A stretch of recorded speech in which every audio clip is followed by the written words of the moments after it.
Good morning, students. Agang sa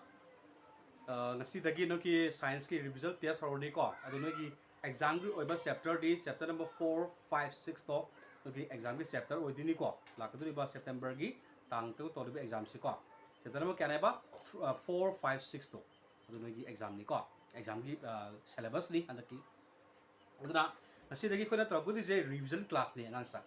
Paptar bra ngasi dagi revision class ni. Ado revision class chang di mamang da sana haning ise अखोगी फिफम तोपा सिंगपम तोपा नगी मल्ली फी सिंगदो चांगनाना सिंगु अदु नोइना चांगनाना सिंगबा तारगदि हारिबा नोइना सिंगबदुगी मतुंगिना ओजा सिंगसु अखोई ओजा ओइबा सिंगसु मखा ताना फजना नियम चुंबा मोंगा हारिबा ऑनलाइन क्लास सिंगजे मखा ताना बंगमदुनी को अदु यारिखै नोइगी फीरो सिंगबो होनारो अखोई स्कूल द सिंगयासु यारे स्कूल द सैटरडे अमसुंग संडे काउंटर हांगमनी को पुंग 10 दगिना पुंग अमा फावो काउंटर हांगमनी अदु नोइ चलकांदा फी सिंगबा यारे को Okay then, ngasi revision lo na hai ba chapter number 6 di hodi ni ko. Chapter revision ji chapter number 6 di laksi. Ang sai hai ba revision lakpi se ko na weather hai ba kaino mamang na phajana sana explain to ore kali maximum and minimum temperature kaino ko mamang khangre. Ari climate kaino polar region da lei ba sing kai kaino hai ba si ko madu ni yeng si ko. Ana weather hai ba ni sana sam na yamna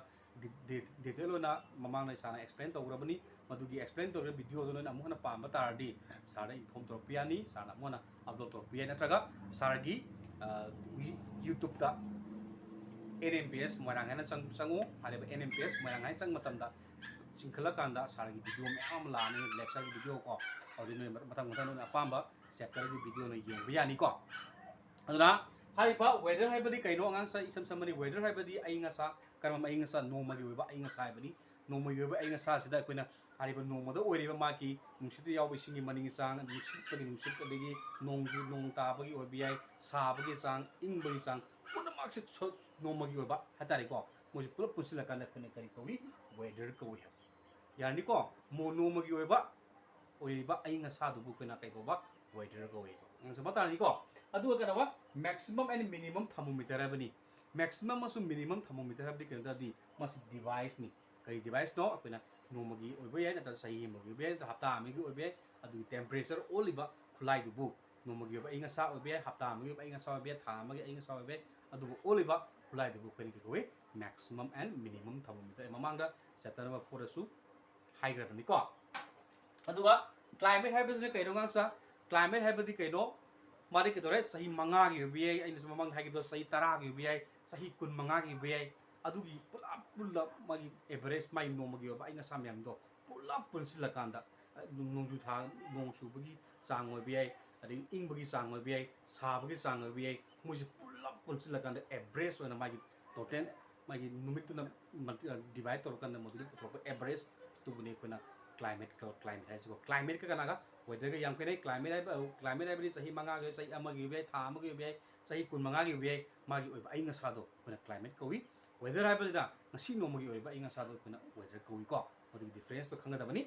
अदुगा लाइसे कनारो polar region I नत्रा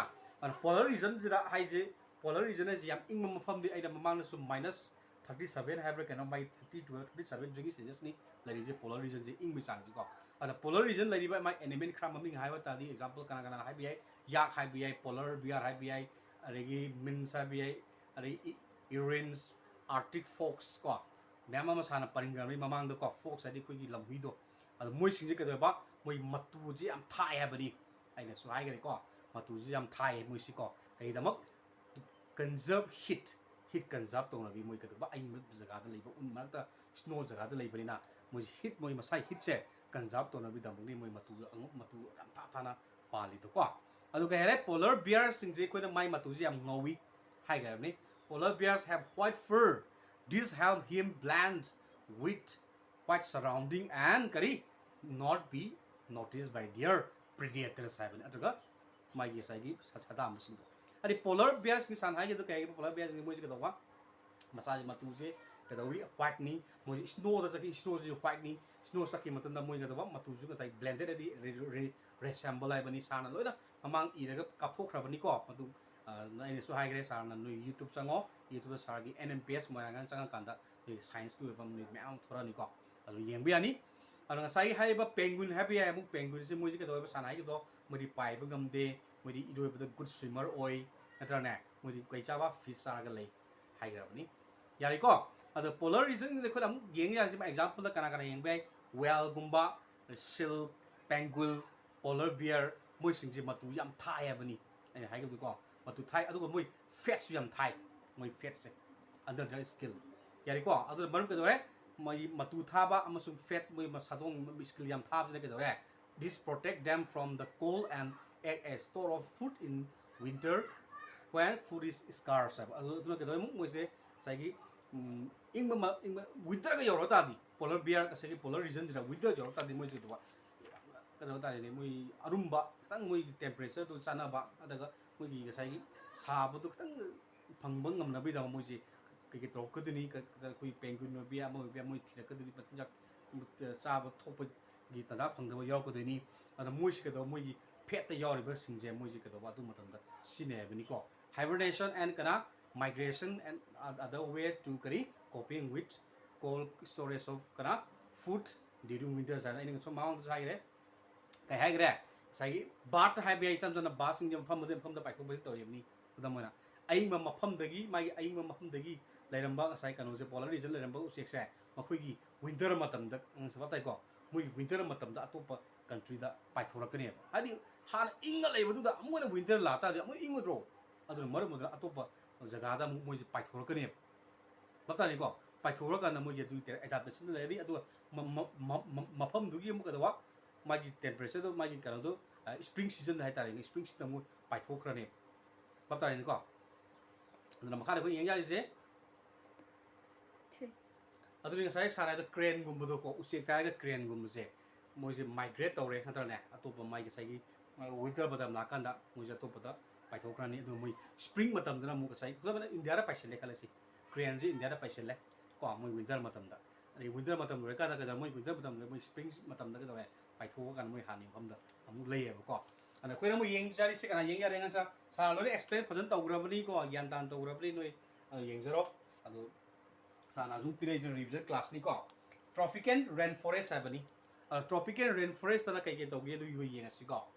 The tropical region has generally a hot climate because of its locations around the equators and along the equator. Tropical rainforest singja mugi climate se hot climate oi haibani kaino equator ai bidang sa si earth si gi ngadi kedaba mayai da singi ba si imaginary line si koni ke go ba equator ko ya play juga bi su yang mani ko aduna hariba tropical rainforest singja equator da leibani na location se equator leibani ma se hot climate oi habani ko bap ta dro sai je ana moi da leiba moi gi element sing je tropical rainforest da element kam element leige kam sa moi de rain moi du leige je forest sai bis da wangang sa tong ba sa san mem le mo dro khudam na monkey you have yai apes igong so budo gorillas tiger elephant gi leopard ade kana ga ha bi yai lizard makhan yam le gre ade snakes ha bi yai insects ha bi yai mem le gre ko tong ba sa san tin kang mem le ko look at the way my machine had elements in machine yamna since the number are large there is in intense intense competition of food and shelter hari forest to the tropical rainforest like elements sasan mayam je makhan mayam am lere chinjang manaba manada mayam lere barina khoi chinjak ki oi bi ai nadaga mui kanada leifam gi competition na ma munaba leifam munaba khoi da su khoi la kai da su kai da su khoi mayam su sai mafam leibada chinbadagi ama tobdi khana lam henjillega to yenadra sunadra funadra yenadra adumai dona ene me map simal to sudumba leitaba nate ba ko ada kan kuda mana ko monkey ai si monkey je ngang se monkey have long tail for keba grasping branches their hands and feet are such that they can't easily keba hold to the branch ba ko yong sinje sana ai ni ko wai ni nap kan ba yong hai ni नत्रने योंग अदु योंग जी सोयबदगी तारा सिबुसि होय बगांसा पताइना अन मोइसि के दवा उन पे याम कल्ले मोगी करो से फिंगर से खुइ मियो बगी खुसा गाय फेसु माने को अदा खुना अम करा हाबि है tropical rainforest like animal example न कई तौकान हाइना जे हाइ गबनी को द बर्ड्स तौकान जे उसे मखलमनी मासि के दबा लॉन्ग एंड लार्ज बिग हैबनी पिक्चर दसु लेक्ट सु याबनी को याम चावबा अदि याम सांगबा मागी machil lei ko aduna ke dawi these have a tapkan to reach the fruit on branches haiba adu mai branches ta leiba masai u mai fruit singje mani yam laina na pula pula betu sasin mangam la ngam mi haibani ko patara bo adu muka adu makha tara ko yeng ya se adagi ko example makha da example ama sana sumang da do red eyes frog ena ma hai gi bani ko red eyes frog makal yam lai ko me te da ko da halasu kana kana hai bi ai ko ya more hang go hai bani kari bo hai bani ko mem hai da ne frogs se frogs makal kam mem lai duna red eyes frogs to like to yaw bani ko red eyes frogs has developed kari sticky patch ke ba sticky patch sticky ni nappa yam kan ba do sticky ni sticky ni nappa bani ko nappa yam kan ba ko on its ke ba fit to help it climb trees on which it lives adun moisi ke do ne moisi udi amna pakale ni moisi ka ne angsa moisi u thak le ba makal gi kanu frogs oira mani ba ko mata ni ko adum kai hai sana many trophical animals sing je ke do ba sensitive hearing ha bani moisi ta ba ngam bi sang yam wangi hai ga rabni moi thick skin lei ani moi sharp eyesight u ngam bi sang yam wangi ani ke do we adu mai color sing je mai skill color sing je am thai hai bani ko adu badum ke do we we have to camouflage by ke do ba blending with the surroundings this is to protect them from predator ani su mamang na hai gre ke hai gre sagi lizard camouflage pa badi ke no da dengan sa kui na sagi lei ba mapum du matung ni sagi mai ga kana mai color sense to ngam bai tari ko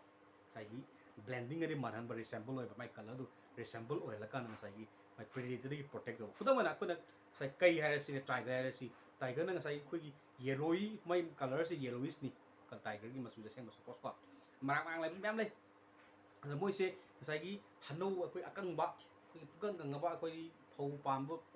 kang pala kana kang ba gi masu ka cheu kang bi mong du chak kan moi se u kai lai ju ugan de ba mai ma chak kan ang sai hari ba camouflage to wi na frog sing je mai lai ni ba jaga du ma tu mai color sense to have ni ko kai da bak mai predator gi protect to na mi da khudam mai kana ha bi big cats lions have bi adi ka da ba tiger have bi have thick skills and sensitive hearing happen yani ko yam samlap pani sanai se adu kana da lion ha si lion 10 man ba ko na sanjai re makka khaina ko na apps sama bear apps ba matu yam mako yam chon ba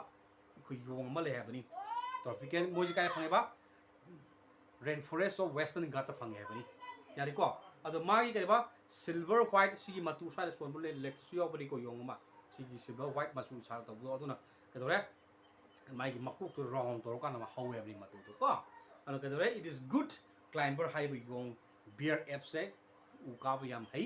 hai bani adu na moi u da meli moi fruit char lei mahi morong char we char lei adu na moi ke do re this bear app also search for insects under the bark of a tree have adu na moi we dang sa ba na tanang sai kana hariba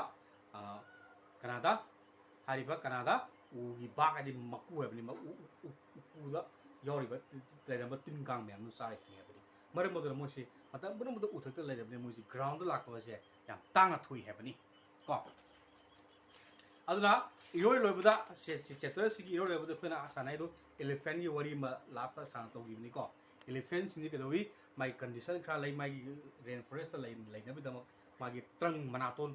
nose man ba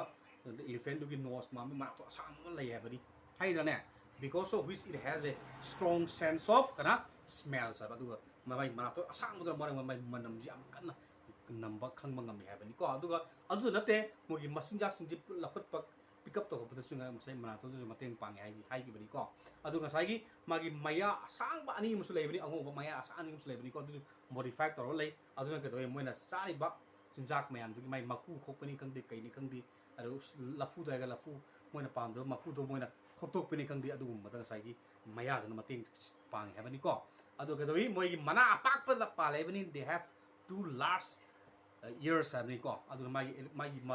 mana adu na ke do mana yam ke do pak pani na ngang sa ma du soft sound yam na thot pa ming ba khojin phau phajana ta ba ngam ha bani adu ga sa te moi hot amasu humid climate jam saba matam su moi gi mana adu na humayo no humaka na moi body temperature je mase control to thambi su hai gi bani ko angang sa lore asi gi kano se revision je sana asi se lore no ne hena खंगनिंग कईदोंबो लेतासु Sana high NMPS मोयनांग high कान संगो सारी video ma'am लानी को अदुनी मथंग मथंग पांबा chapter दुगी